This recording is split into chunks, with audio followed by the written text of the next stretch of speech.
সেটা দেখো, hydrogen peroxide তৈরির ক্ষেত্রে একটা প্রশ্ন করা যেতে পারে যে সিরাপীয় ফসফরিক অ্যাসিড এবং H2SO4 এদের মধ্যে কোনটা হচ্ছে গিয়ে সবচেয়ে এফেক্টিভ হবে H2O তৈরি করতে গিয়ে বেরিয়াম পারঅক্সাইড থেকে। ধরো বেরিয়াম পারঅক্সাইডের মধ্যে অন্যান্য ভারী ধাতুগুলো সেগুলো তো তাদের অক্সাইডগুলো বা তাদের যৌগগুলো অশুদ্ধি হিসেবে থাকে। তো বলছে আমি যদি সিরাপীয় ফসফরিক অ্যাসিড ব্যবহার করি তাহলে কি হয় না, যে ভারী ধাতু অন্যান্য রয়েছে তাদের এই অদ্রাব্য ফসফেট রূপে তারা নিচেই অধক্ষিপ্ত হয়, যেটা কিন্তু তোমার লঘু সালফিউরিক অ্যাসিড ইউজ করলে এটা হয় না। তাহলে সেদিক দিয়ে দেখতে গেলে ভারী ধাতুগুলো তাদের অদ্রাব্য ফসফেট রূপে যেহেতু অধক্ষিপ্ত হয় তাদেরকে কি সেপারেট করাটা খুব ইজিয়ার, যার জন্যই আমাদের সিরাপীয় ফসফরিক অ্যাসিডটা হচ্ছে গিয়ে লঘু H2SO4 ইউজ করার থেকেও আরও সুবিধাজনক। এইবার দেখো একটা জিনিস মনে রাখবে, মার্কের পদ্ধতি কি? মার্কের পদ্ধতি বলছে লঘু শীতল H2SO4 এর সঙ্গে সোডিয়াম পারঅক্সাইডের বিক্রিয়া করা হয়। সোডিয়াম পারঅক্সাইডের সঙ্গে লঘু H2SO4, লঘু শীতল H2SO4 এর সঙ্গে সোডিয়াম পারঅক্সাইডের বিক্রিয়া করে তৈরি হয় সোডিয়াম সালফেট প্লাস H2O2। এখানে একটা মজার ব্যাপার আছে। তাহলে লঘু সালফিউরিক অ্যাসিড মানে তার মধ্যে কি রয়েছে? জল রয়েছে। আর যেহেতু জল রয়েছে তাহলে হবে কি, এই মিক্সচারের মধ্যে জল রয়ে গেছে, যেহেতু টেম্পারেচারটা কম তাহলে কি হবে, এই সোডিয়াম সালফেটটা কেলাসিত হবে কি হিসেবে? গ্লোবাল লবণ হিসেবে কেলাসিত হবে। মানে এর সঙ্গে যে জল রয়েছে সেই জলটাকে নিয়ে এরা অধক্ষিপ্ত হয়ে যাবে, কেলাসিত হয়ে যাবে। তাহলে আমরা H2টাকে আমি ইজিলি সেপারেট করতে পারবো। তাহলে এই পদ্ধতিটার নাম হচ্ছে মার্ক পদ্ধতি। এখন একটা জিনিস শুনবে যে আমাদের বাজারে H2O দ্রবণ কিনতে পাওয়া যায়, 30% H2O দ্রবণ যেটা হচ্ছে মার্ক পদ্ধতিতে তৈরি করা হয় তাকে বলা হচ্ছে মার্কের পারহাইড্রল। তাহলে মার্ক পদ্ধতিতে তৈরি 30% H2O সলিউশন যেটা আমাদের বাজারে কিনতে পাওয়া যায় তাকে বলা হচ্ছে মার্কের পারহাইড্রল। কি কাজে লাগে না, যাদের হয়তো মুখে পাইরিয়া রয়েছে, মুখে গন্ধ হয়, তার মানে কি দাঁতের ফাঁকে ফাঁকে খাবারের কণাগুলো ঢুকে থাকে, দাঁতগুলো এতটা জমাট থাকে যে খাবারের কণাগুলো ওখানে ঢুকে বেরোতে পারে না সিম্পল ব্রাশ করলেও। তো হয় কি, হাইড্রোজেন পারঅক্সাইড দিলে ও তো দূষিত যৌগ ভেঙে গিয়ে কী করবে, জায়মান অক্সিজেন তৈরি করবে। সেই জায়মান অক্সিজেন তৈরি করলে কি করবে, সে ভেতরে তাদের জীবাণুনাশক ধর্ম রয়েছে, যে জীবাণুগুলো ওখানে তৈরি হয়েছে, গ্রোথ হয়েছে ওই খাদ্যদ্রব্যের মধ্যে, তো যার জন্য পচিয়ে গন্ধটা তৈরি করে, সেগুলোকে রিমুভ করে। আবার কি হয় না, দেখো অনেকে যারা হচ্ছে গ্রামে থাকেন, মানে মা বোনেরা যারা হচ্ছে যে জলে বেশি করে বাড়ির কাজকর্ম করতে গেলে নখের কোণে ময়লা ঢুকে সেখানে এক ধরনের রোগ হয় যেটাকে বলে কুনি, সেখানে রোগ জীবাণু বংশ বিস্তার করে দিয়ে ওই অংশটাই মানে ইনফেকশন করে দেয়। তো ওই রকম জায়গার মধ্যে তো আর ওষুধ সহজে ঢুকতে চায় না, তখন করা হয় কি, ওখানে হাইড্রোজেন পারঅক্সাইড দিয়ে দেওয়া হয়। হাইড্রোজেন পারঅক্সাইড দিয়ে গেলে কি হবে, ওখান থেকে যে জার্মান অক্সিজেনটা তৈরি হবে সে হচ্ছে গিয়ে ওই জায়গার মধ্যে প্রবেশ করে সেখানে রোগ জীবাণুগুলোকে নষ্ট করে, অর্থাৎ এই কুনির হাত থেকে মানুষকে রক্ষা করতে পারে। এবার দেখো আরেকটি পদ্ধতিতে শিল্প পদ্ধতি। কিরকম, মানে তড়িৎ বিশ্লেষণ পদ্ধতি। শিল্পতে অবশ্যই তড়িৎ বিশ্লেষণ পদ্ধতিতে কেমন করে বলছে, লঘু শীতল না, শীতল H2SO4 প্লাটিনাম তড়িৎদ্বারের সাহায্যে যখন আমি তড়িৎ বিশ্লেষণ করব, তড়িৎ বিশ্লেষণ করলে এটা প্রথমে তৈরি করে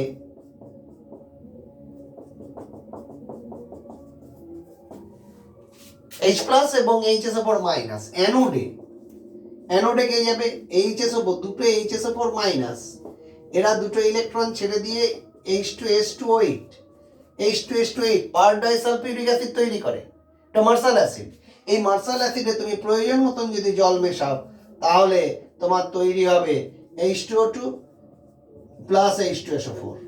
তুমি ইজিলি এদেরকে সেপারেট করে নেবে, সেপারেট করে নিয়ে তুমি H2O2 কে পেয়ে যাবে। এইবার দেখো H2O2 আর জল যখন মিশ্রণ থাকবে তাহলে এদেরকে সেপারেট করবো কি করে? ধরো আমি বলছি জলের স্ফুটনাঙ্ক 100°C, H2O2 স্ফুটনাঙ্ক 151°C। তুমি কি করবে, তুমি যখন করবে কি, ওকে হিট দেবে, হিট দিলে কি হবে, তো এ তো দুস্থিত যৌগ, সে তো ভেঙে যাবে। জল তো 100° আগেই দেখবো, জল ভেপোরাইজ করার আগেই আমি দেখবো কি H2O2 ভেঙে গেছে। তাহলে আমরা কি না, খুব কম চাপে এদের হচ্ছে গিয়ে ফ্র্যাকশনাল ডিস্টিলেশন করবো, প্রায় 40 মিলিমিটার চাপে স্ফুটনাঙ্কটাকে কমিয়ে নিয়ে আমরা ডিস্টিলেশন করব, ডিস্টিলেশন করিয়ে আমরা H2O2টাকে গাঢ় করব। এবার দেখো শিল্প পদ্ধতি মানে কি না, আমরা একটা কম্পাউন্ড ইউজ করি, অর্গানিক কম্পাউন্ড, যেটাকে বলা হচ্ছে 2-ইথাইল অ্যানথ্রাকুইনল, লাইক দিস।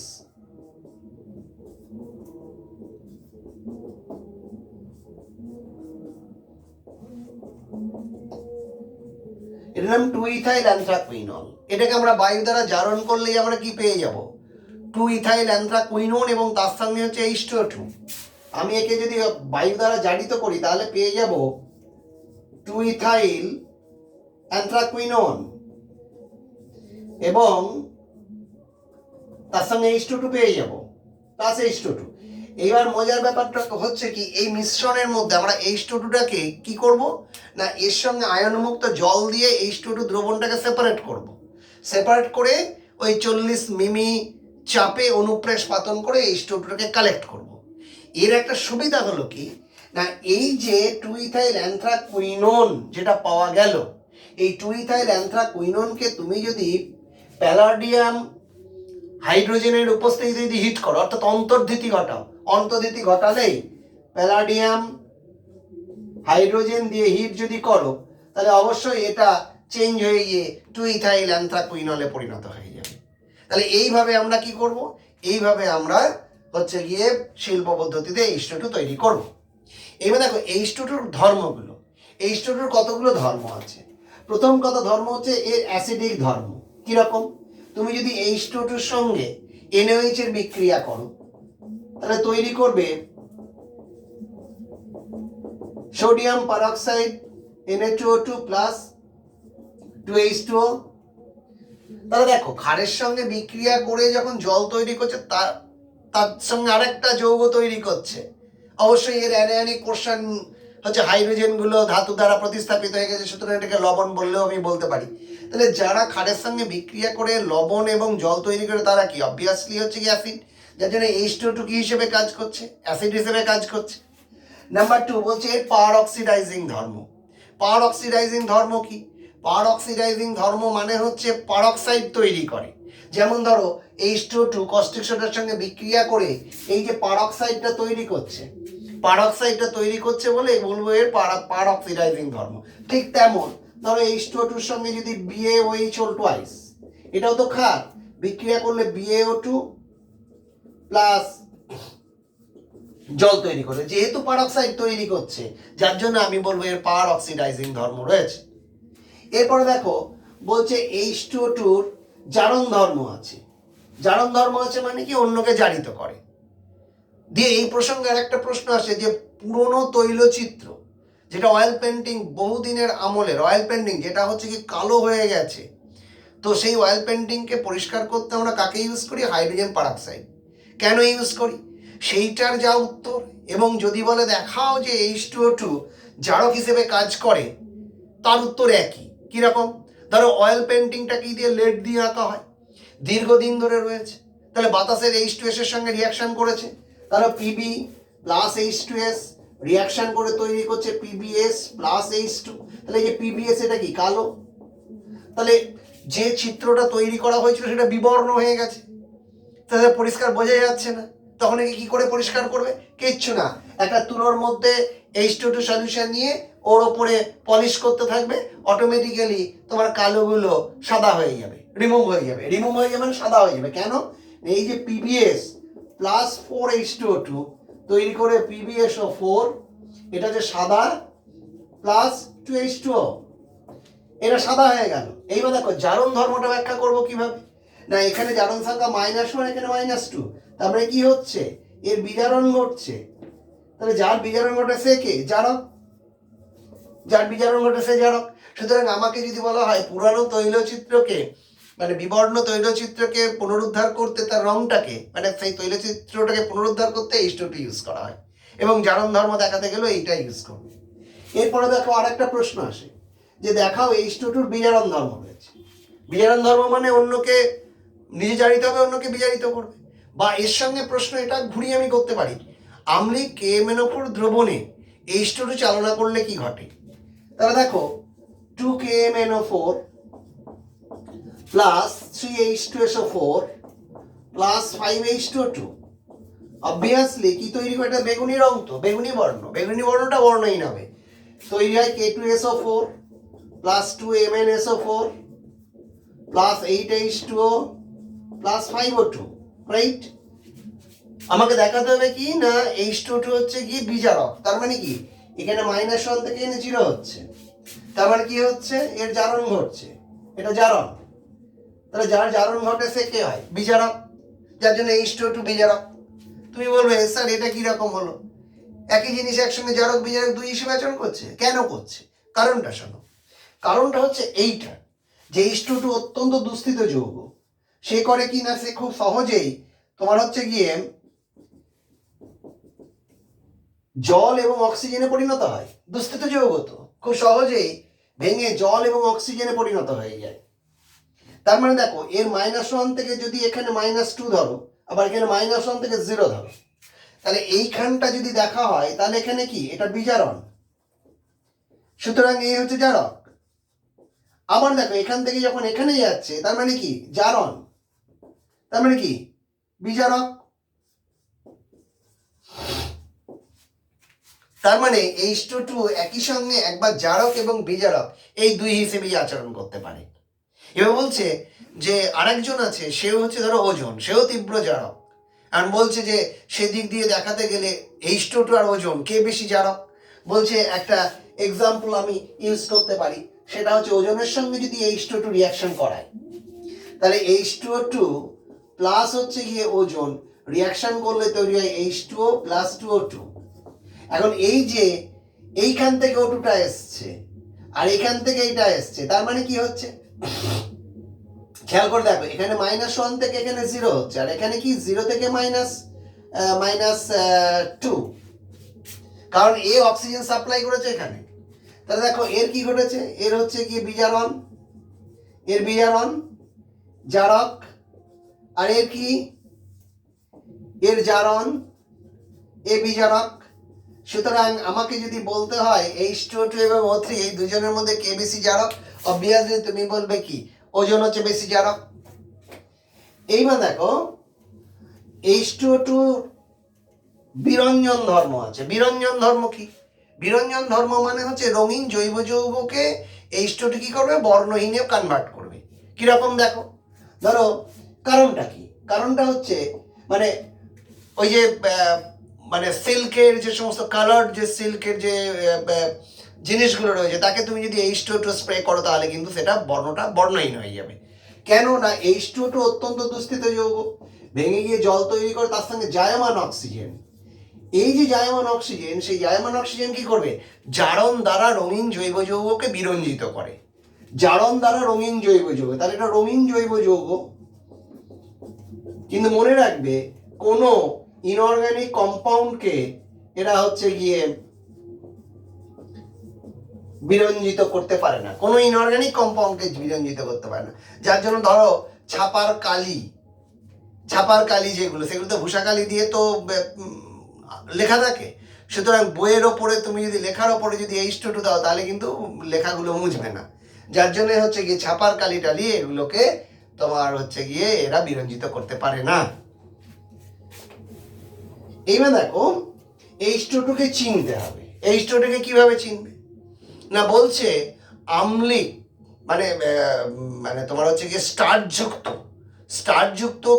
আম্লিক কেআই দ্রবণে যদি H2O2 দেওয়া হয় তাহলে কি হবে না, তোমার হচ্ছে গিয়ে ওই নীল বর্ণের দ্রবণ উৎপন্ন হবে।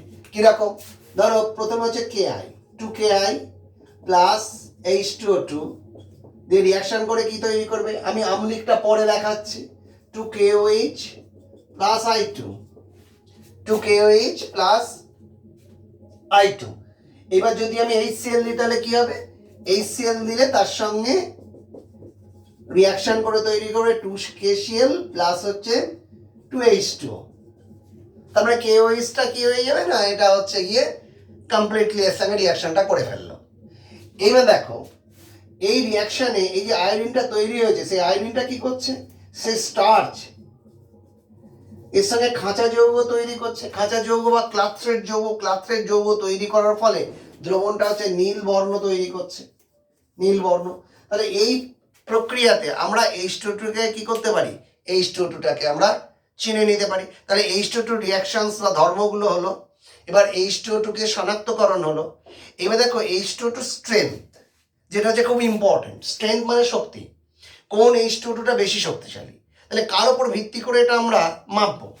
বলছে H2O2 দ্রবণের শক্তিমাত্রা প্রকাশ করা হয় কিসের সাহায্যে? না ভলিউম এককে বা আয়তন এককে।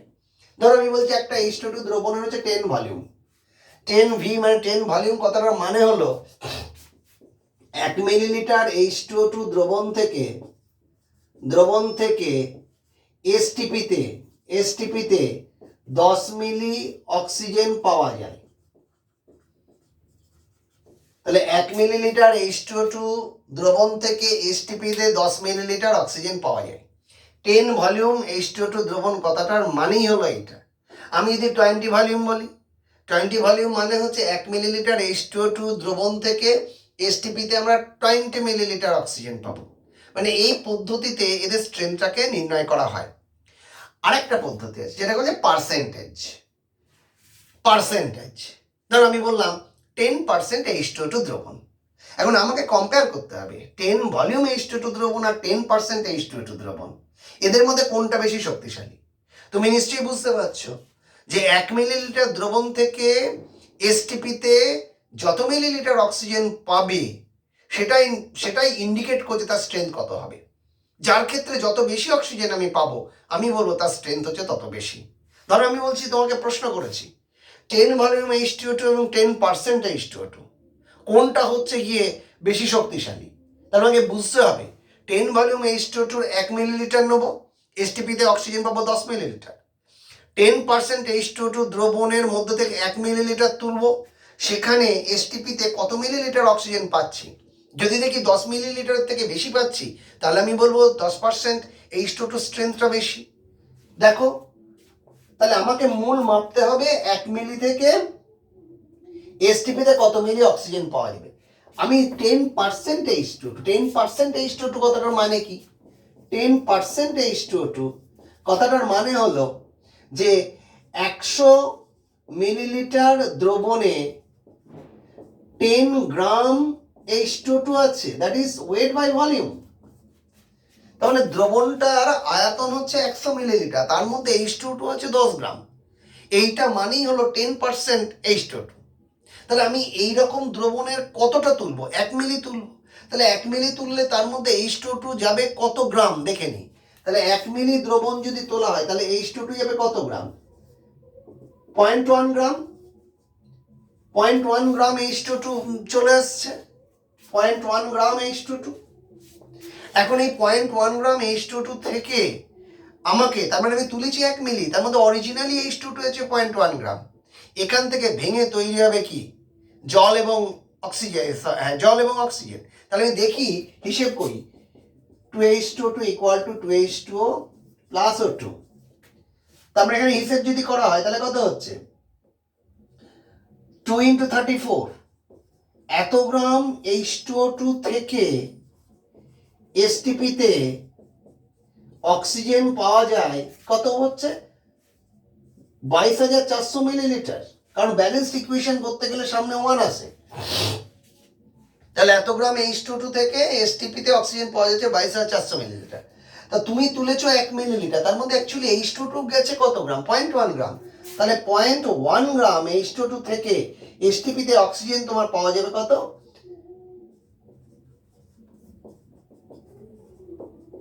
তার মানে মোটামুটি প্রায় 33 মিলিলিটার, 32 পয়েন্ট সামথিং 9 সামথিং, তাহলে 33 মিলিলিটার। তার মানে 10% H2O2 দ্রবণ, এখান থেকে আমি যদি 1 মিলি তুলি তাহলে সেখান থেকে অক্সিজেন পাবো এসটিপিতে 33 মিলিলিটার, আর ওর ক্ষেত্রে পাচ্ছি কত? 10 মিলিলিটার। তাহলে কোনটা বেশি স্ট্রেংথ দেন, মানে কোনটা বেশি স্ট্রেংথফুল হলো? সেটা হচ্ছে গিয়ে তোমার নিশ্চয়ই 10% H2O2। তাহলে 10% H2O2 হচ্ছে গিয়ে মানে স্ট্রঙ্গার দ্যান 10 ভলিউম H2O2। এইবার দুজনের মধ্যে একটা রিলেশনশিপ একটা এস্টাবলিশ করে দিই। ধরো আমি বলছি একই দ্রবণ সেটার হচ্ছে এক্স ভলিউম, যখন ভলিউমের স্ট্রেংথকে প্রকাশ করবো এক্স ভলিউম, যখন পার্সেন্টেজে প্রকাশ করবো সেটা হচ্ছে ওয়াই পার্সেন্ট। এখন এক্স এবং ওয়াই এর মধ্যে একটা রিলেশনশিপ টানতে হবে, তাহলেই কিন্তু আমি একটাকে অন্যটাকে মধ্যে আমি ইজিলি মানে আমি কনভার্ট করতে পারবো। কেমন দেখো, ধরো ওয়াই পার্সেন্ট মানে কি? ওয়াই পার্সেন্ট মানে 100 মিলিলিটার দ্রবণে H2O2 আছে ওয়াই গ্রাম। তাহলে আমি তুলবো এখান থেকে কত? এখান থেকে তুলবো আমি 1 মিলিলিটার। তাহলে 1 মিলিলিটারের মধ্যে আমার H2O2 কত গ্রাম যাবে? 1 মিলিলিটারে পাবো Y/100 গ্রাম, রাইট? এইবার দেখো, তাহলে ব্যালেন্সড ইকুয়েশন হচ্ছে এইটা, এটা ব্যালেন্সড ইকুয়েশন। তারপরে দেখো 34 ইন্টু 2 গ্রাম H2O2 থেকে এসটিপিতে অক্সিজেন হচ্ছে 22,400 মিলিলিটার, রাইট? আমাকে কি করতে হবে না, আমাকে এখান থেকে আমি 1 মিলিলিটার তুলেছি, তার মধ্যে অ্যাকচুয়ালি আমার H2O2 আছে কত? 0.01 হয়। তাহলে Y/100 এত গ্রাম H2O2 থেকে আমার পাওয়া যাবে কত? সেটা হচ্ছে দেখো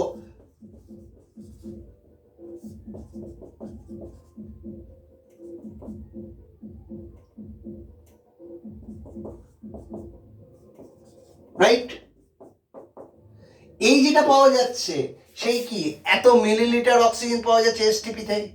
তাহলে দ্যাট ইকুয়াল টু শর্তানুসারে বলতে পারি দ্যাট ইকুয়াল টু কি এক্স। তারপর শেষ পর্যন্ত আমি দাঁড় করাতে পারি 224y/2 × 34 ইকুয়াল টু হচ্ছে x. This is the relationship. 224y/2 নিচে 2 × 34 দ্যাট ইকুয়াল টু হচ্ছে এক্স। তাহলে আমার যেটা প্রয়োজন, ভলিউমকে পার্সেন্টেজে কনভার্ট করতে গেলে এক্স এর ভ্যালু বসিয়ে দিয়ে ওয়াই বার করবো, বা পার্সেন্টেজকে ভলিউমে কনভার্ট করতে গেলে ওয়াই এর ভ্যালু বসিয়ে দিয়ে এক্স এর ভ্যালু বার করবো। এইটা হচ্ছে গিয়ে তোমার H2O2 সংক্রান্ত যে বিষয়গুলো ছিল সেগুলো সব বলা হলো।